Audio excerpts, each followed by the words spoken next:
Salut tout le monde, c'est le mois de juillet, et qui dit juillet dit vacances, enfin. Cette période de l'année où je peux enfin jouer à des bons jeux. Et... À qui tu parles? Y a personne ici. Oh, je suis fatigué, là j'en ai marre des vieux jeux pourris, moi. Oh, t'exagères à peine, quoi. Par contre, est-ce que t'es sûr que ça va marcher, le truc? Si, regarde, l'illusion est parfaite. Bon là je suis en train de jouer à Wolfenstein 3D, et franchement le premier truc qui me frappe c'est pourquoi c'est toujours les nazis les méchants? C'est quoi cet antinazisme primaire? Franchement, ils ont fait d'autres trucs aussi. Ok, on rentre.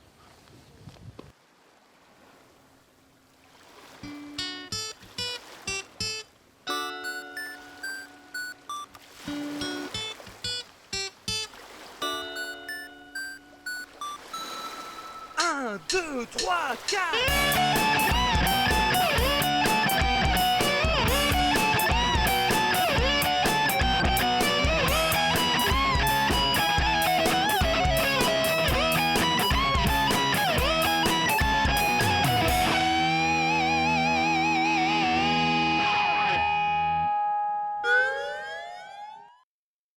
Bon, tu fais quoi, du coup? Bah, j'en sais rien, moi j'avais rien prévu du coup, bon. J'ai bien quelques jeux que des fans m'ont donné dans une convention, mais... Prends mon jeu! Prends mon jeu! J'adore ce que tu fais! Ah, ils sont gentils ces fans. Le jeu vidéo, c'est un peu comme les films, hein. Quand on sort un bon premier film, on a toujours envie d'en sortir un autre ensuite. La plupart du temps, ça marche et c'est cool. Sonic 2, Silent Hill 2, Crash Bandicoot 2, Street Fighter 2, Mega Man 2... Bref, quand on fait un super premier jeu, tout le monde s'attend à ce qu'on fasse une suite encore mieux que le premier. Mais des fois, ça marche pas. Regardez les films, par exemple, Jurassic Park 2, Matrix 2, Speed 2... Et pour les jeux vidéo, bah, c'est un peu pareil, hein. Zelda 2 et sa difficulté hallucinante, Castlevania 2 et ses conneries de texte qui apparaissent toutes les 5 minutes. Bref, c'est pour ça que je suis là, hein. Pour souffrir. Parce que vous aimez me voir souffrir, hein. Ce qui fait de vous des mauvais êtres humains, d'ailleurs. Allez, c'est parti pour le premier, Prince of Persia 2. Pour rappel, Prince of Persia, c'était un jeu de plateforme sorti en 89 sur micro-ordinateur dont l'essentiel du gameplay, bah, c'était de la plateforme, justement. Le jeu d'ailleurs été adapté sur plein de plateformes différentes et a même eu droit à une suite en 94 sur STS appelée Prince of Persia 2. Développé par les Français de chez Titus, aussi connu par exemple pour le jeu Hercule basé sur la série, Xena la princesse guerrière, les aventures de Mokhtar avec la gaffe ou Superman 64.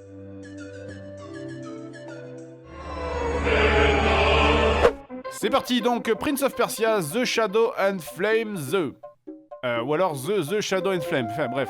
Allez, on passe l'histoire et on commence direct le jeu qui nous confronte de suite à la terrible réalité. Les contrôles de ce jeu sont absolument atroces.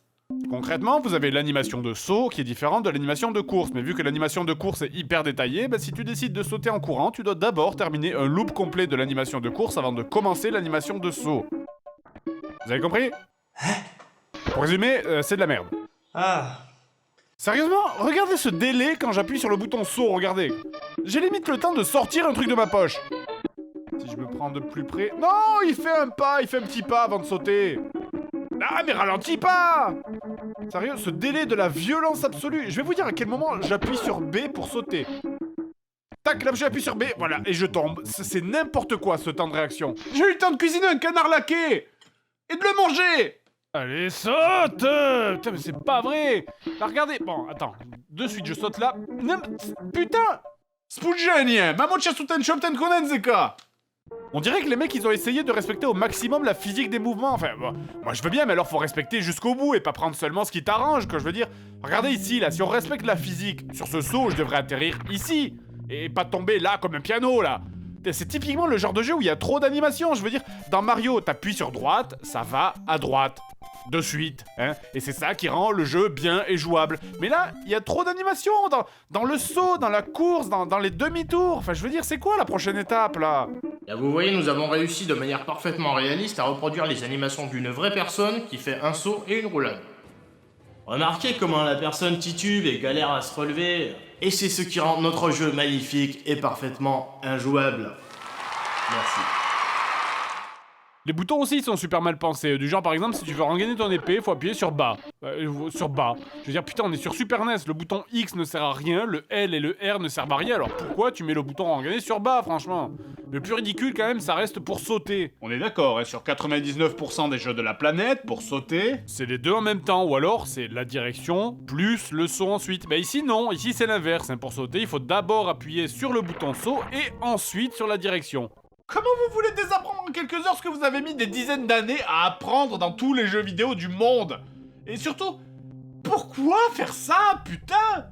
Ouais, faut libérer les esprits de cette dictature des contrôles classiques installés par les instances Mario Brosiennes japonaises et créer de nouveaux espaces de liberté pour les joueurs. Qui êtes-vous? Ce jeu, il a d'ailleurs aussi une grosse propension au gros random. Et du genre là par exemple, je vais à gauche de l'écran. Et je me suis fait maraver dans une ruelle. Comme ça. Putain, mais non, je stresse comme un con un peu partout, genre, là, c'est la mer. Si je vais à droite de l'écran, là, il va se passer quoi?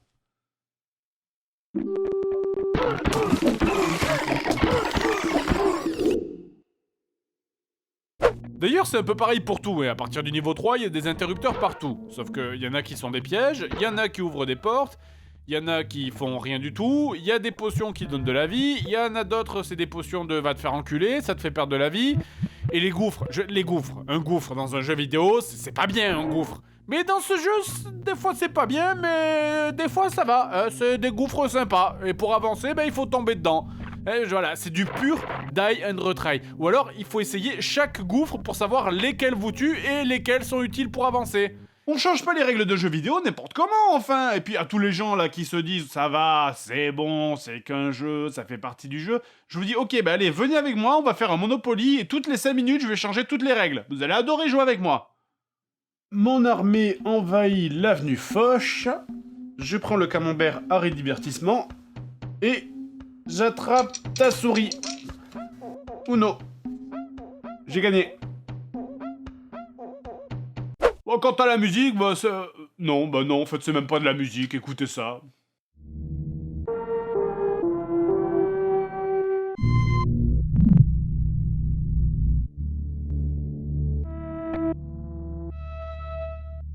Ouais, alors la seule manière d'avoir fait ça, franchement, c'est juste d'avoir posé un chat sur un synthé et d'enregistrer ce qui se passe pendant qu'il dort, hein. Bon, second jeu, alors... Comment je l'ai eu, celui-là, déjà?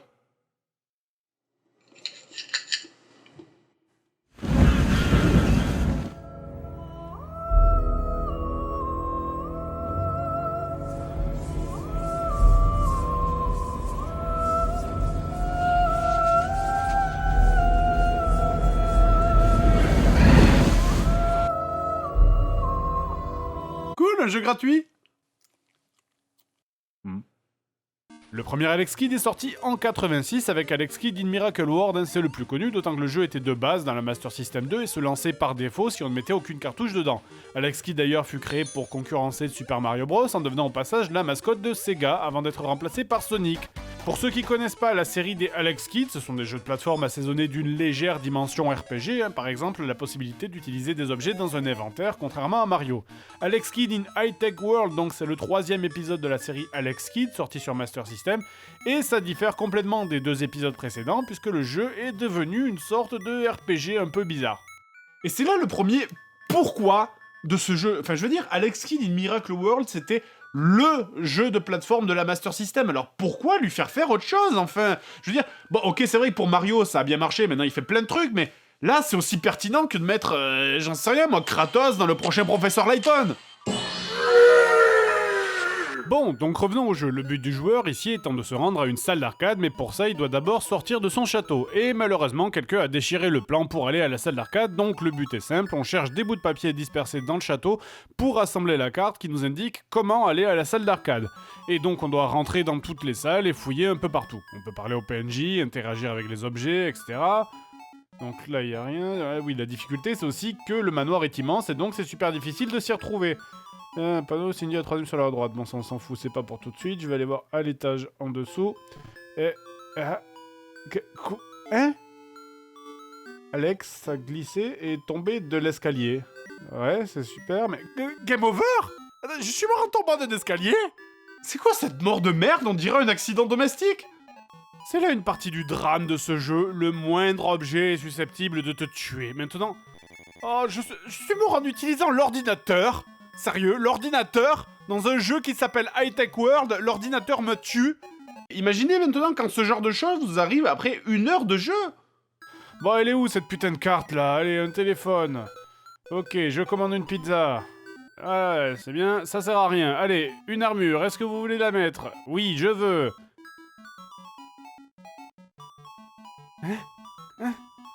Quoi? Game over en mettant une armure? Mais va te faire mettre, sérieux? Mourir en mettant une armure? Non mais on est dans un jeu vidéo. C'est bien une armure dans un jeu vidéo. Comment tu peux mourir en mettant une armure?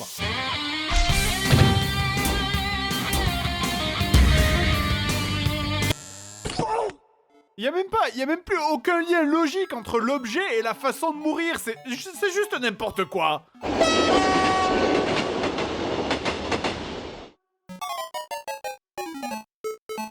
Et encore une fois, on repart tout depuis le début, parce que c'est marrant de refaire 10 fois la même chose chiante, hein, quand on crève sur un truc stupide. Bon allez, sur le coup-ci, je vais commencer par autre chose, tant qu'à faire. Alors, donc c'est capitale du Japon, Tokyo. Persas, j'en sais rien du tout. Combien de grammes y a-t-il dans une... attendez, je crois que ce jeu essaye de m'apprendre des choses. Putain, allez, mais lâche-moi, je m'en fous. Putain, mais est-ce que ce jeu a été créé pour réduire la population mondiale en tuant les enfants d'ennui? Je veux juste jouer à Alex Kidd, moi, le jeu avec des plateformes où on joue à pierre-feuille-ciseaux. Bon, allez, j'ai fini, je peux partir? Quoi? Mais putain, mais laisse-moi partir, connasse, mon dieu, le jeu il veut même pas me lâcher, il répète le test en boucle jusqu'à ce que j'ai répondu tout bon. Et en plus, il te dit même pas où tu t'es trompé, il faut essayer tous les trucs jusqu'à avoir fini. Ouais, ben c'est ça, ben gros doigt, hein. Bon allez, c'est reparti. C'est fatigant. C'est vraiment fatigant ce jeu. Ce jeu, il est usant parce qu'à chaque fois que tu es confronté à un problème, la solution, elle est toujours absolument pas là où elle devrait être. Tenez, là par exemple, l'autre vieux me dit qu'il a le bout de papier qu'il a jeté dans une cheminée. Du coup, il le pose devant vous, sauf que le papier est brûlé. Qu'est-ce que vous faites? 1. Vous prenez le papier en vous disant que vous trouverez un item plus tard pour l'arranger. 2. Vous recommencez le jeu en vous disant que vous êtes arrivé trop tard et qu'il doit y avoir un truc à faire avec le timer, peut-être en arrivant plus tôt. 3. Vous ne prenez pas le papier et vous appelez Rockwell au téléphone. Et la solution est... Oh non! Ma feuille de papier a brûlé dans la cheminée! Salut, c'est Rockwell. Si vous êtes retrouvé dans une situation équivalente, il y a Rockwell. Waouh! Incroyable! Le papier est réparé. Il n'a jamais été aussi doux! Et oui, c'est ça la qualité Rockwell. Rockwell, leurs produits sont bien, pas leurs vendeurs. Je déteste ce jeu. Si vous prenez le papier, ce que normalement tout le monde absolument a le réflexe de faire, c'est game over. Retour au début du jeu, encore. Vraiment, mais sérieux, les gens qui ont fait ce jeu, vous pensez, ils imaginaient quoi là? Que les gens ils réagiraient comment devant ça? Comme ça? Il m'a bien eu, mais je vais recommencer avec le sourire, comme toujours. Comme ça. Fils de pute, fils de pute, fils de pute! Et tu te demandes vraiment si on vit dans le même monde, hein? Et puis, sérieusement, c'est quoi cette journée de ouf, quoi? Regardez mon inventaire, j'ai un deltaplane. J'ai un putain de deltaplane sur moi alors que tout ce que je veux faire c'est aller jouer à la salle d'arcade. Et comme si ça suffisait pas en plus, il y a certains événements qui ne se déclenchent qu'à certaines heures précises dans certaines salles précises. Impossible de le savoir, il n'y a aucun indice, c'est de la pure chance ou alors il faut juste faire toutes les pièces de tous les étages en boucle sans aucune interruption jusqu'à tomber par hasard sur la bonne salle au bon moment quand un événement se passe. Vous voyez ce que je fais là? Est-ce que ça vous semble être un élément de gameplay normal dans un jeu? Le mec me disait tout à l'heure qu'il avait aucun bout de papier à me donner, mais par contre, si je lui demande à 13h32, il m'en donne un. Et attendez, là on est juste dans les trucs cons et stupides, mais on peut être méchant en plus. Le dernier bout de papier, rien ne t'indique où il est. Il est simplement caché dans une des horloges qu'on trouve à tous les étages. Il faut deviner tout seul que utiliser une échelle sur une des horloges de la maison te donne un bout de papier. Voilà, c'est vraiment à croire que les développeurs voulaient pas que tu finisses le jeu. Hein. Alors vraiment, pour être honnête, j'ai dû mater la solution pour le trouver celui-là parce que... personne ne peut trouver ça, enfin y a rien d'autre à dire. Et une fois que t'as tout, histoire de faire un dernier truc pas logique dans le niveau 1, tu crois peut-être que tu vas aller à la porte d'entrée du château qui était fermée et que la porte va s'ouvrir pour la fin du niveau, mais en fait non, tu peux te gratter parce que tu risques de la chercher longtemps la sortie si tu raisonnes de manière logique. Faut raisonner de manière conne. Alex Kidd, il va pas à la salle d'arcade à pied. Alex Kidd, il va sur le pont et... je vais à la salle d'arcade! Bon, donc enfin bref, le vrai jeu commence, et enfin le vrai Alex Kidd, le jeu de plateforme où on se fait agresser par des centaines de ninjas. Vous avez pas de la peine pour ce pauvre Alex Kidd, je veux dire, le scénario, il veut juste aller jouer à une salle d'arcade, le scénario justifie pas autant de violence. Si je voulais aller à la salle d'arcade, mais qu'en sortant, je tombe là-dessus, bon, je dirais que j'irai demain. Hein. Bon, bref, enfin, le vrai jeu Alex Kidd commence. Même ça, il a enfoiré, putain! Enfin, je veux dire, au début, je comprenais pas pourquoi le jeu était étrangement généreux avec vous, hein. Y a pas de vie, tu peux recommencer autant de fois que tu veux. Quand tu perds, ça t'enlève juste 1 minute sur le timer. Ouais, maintenant je comprends pourquoi. C'est tellement dur que vous allez recommencer des centaines de fois. Je veux dire, votre personnage est immense et vos sauts sont tout le temps bloqués par les branches. Ah putain! Et en plus, les ninjas te tirent souvent dans des angles impossibles à éviter, mais le pire endroit, ça reste quand même celui de la rivière. Je pense que j'ai jamais été aussi proche de devenir zinzin dans ce jeu qu'au passage de la rivière. Non! J'arrive même pas à passer le premier! Bon, non,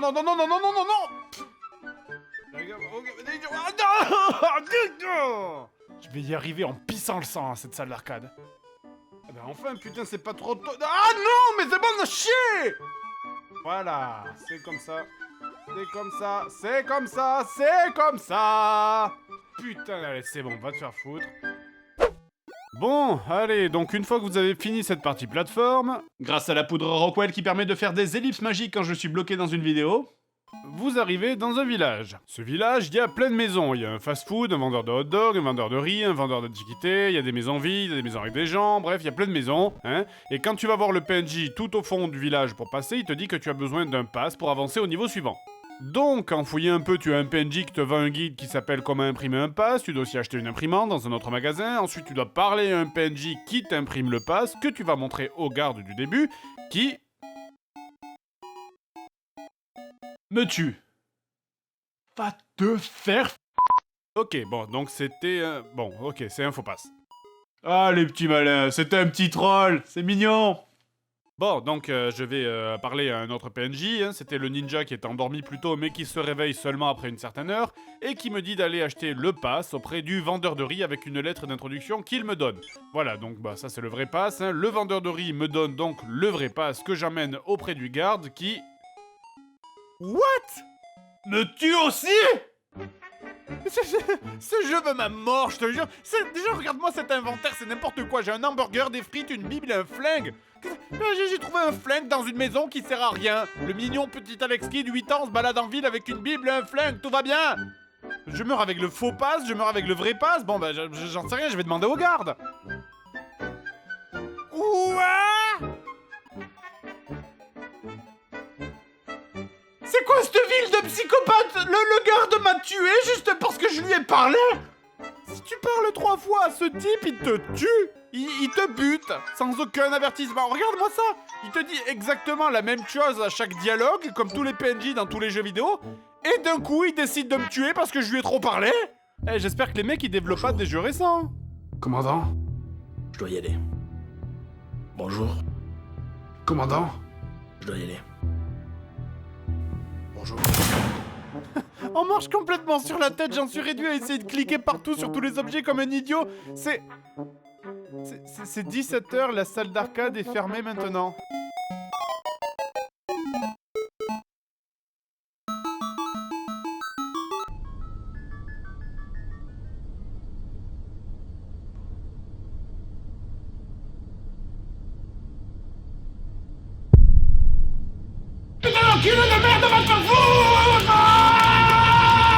Je déteste ce jeu.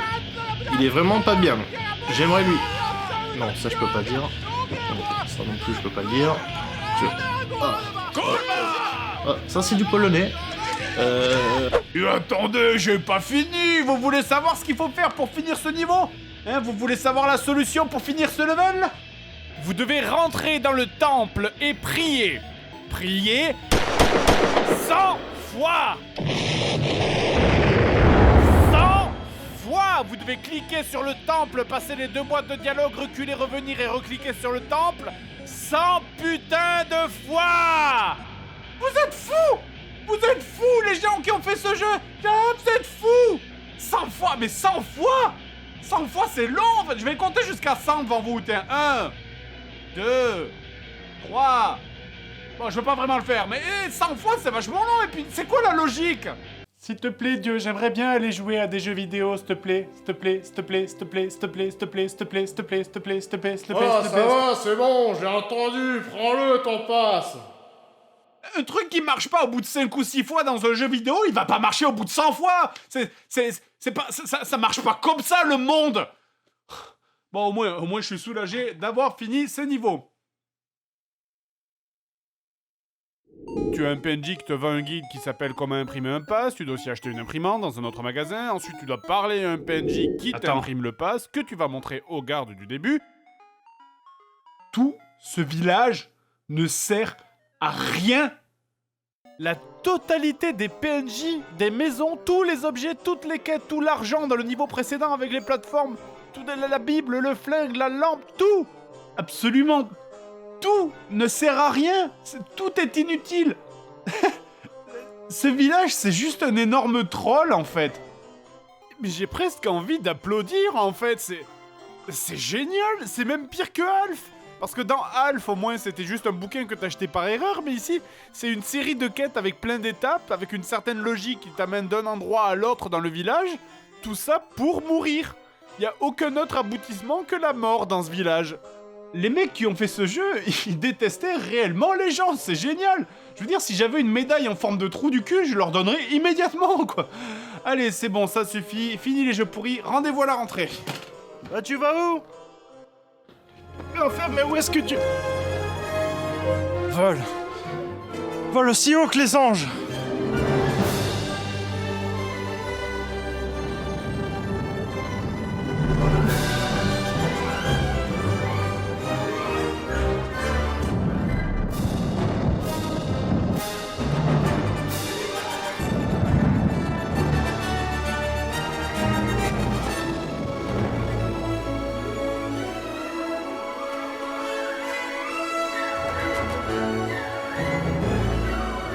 Oh. Ah putain, j'ai rêvé qu'on faisait une fin qui avait aucun sens. Ça ne ressemble pas, ça.